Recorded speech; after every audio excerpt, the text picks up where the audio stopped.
Hey, what's up, everybody? Welcome to another episode of What to Watch, where this one is going to be very interesting because it's not going to be about movies per se, because there have been adaptations of this.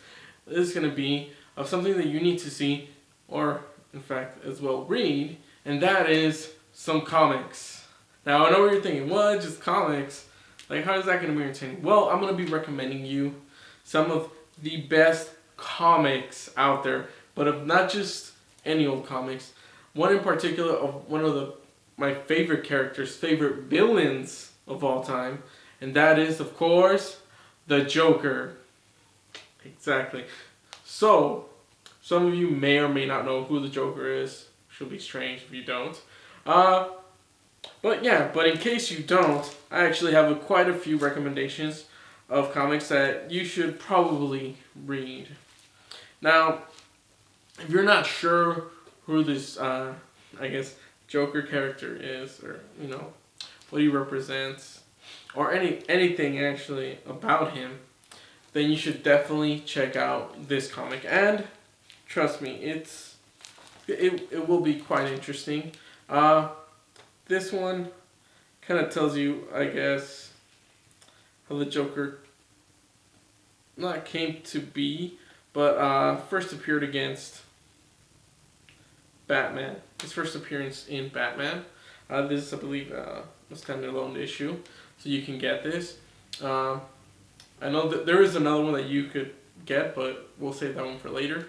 But this one is known as The Man Who Laughs. That's right. Batman, The Man Who Laughs.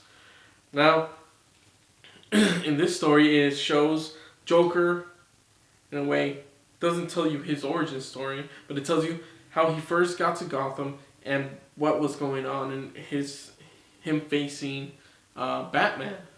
Whether this is your first or second one of the ones that I give you, it's up to you. But Man Who Laughs is a great comic of the Joker. I know what you're saying. What? There's another one out there, that tells you like his origin. And yeah, that actually tells you an origin, or his origin of the Joker. And that, of course, is so. The next comic is actually one where they tell his origin, which is probably one of the best comics out there, or graphic novels, that you will ever get. It's hands down the best. And this is actually going to be made into an animated movie by DC. And I believe it will be straight out of it, which means that you're going to see a lot of crazy stuff. And that is, of course, The Killing Joke. Exactly, The Killing Joke, which is just phenomenal. You definitely need to read this. If you don't get the other, if you don't get any of the other ones, get at least this one. This is so incredible. It's so amazing and stunning with just what goes on with the Joker and what he does. And he kind of tells you one of his origins.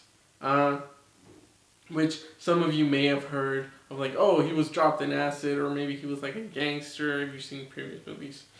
Such as the one with Jack Nicholson, and Michael Keaton, by Tim Burton, directed by Tim Burton. That one where he falls into the chemicals, yes, that's an origin. However, it's not the full origin of who he is and why he turned this way. And I'll quote something this is just on the back of this, and it says, "One bad day," which is from the comic, which means it only takes one bad day, which means it only took one bad day for the actual person who is a Joker to become this way. That's what it's trying to say. And you get to see his tale. Batman and Joker have already been through so much, and this is kind of one of those things of where, that's why they call it The Killing Joke. This is supposed to represent, one of those last fights that is supposed to be between them, because the Joker seems to have gone too far. And I'll leave it at that. I won't spoil too much about it, but it's really intense and just incredible, like the storytelling that goes on in here. And cannot wait to see this anime.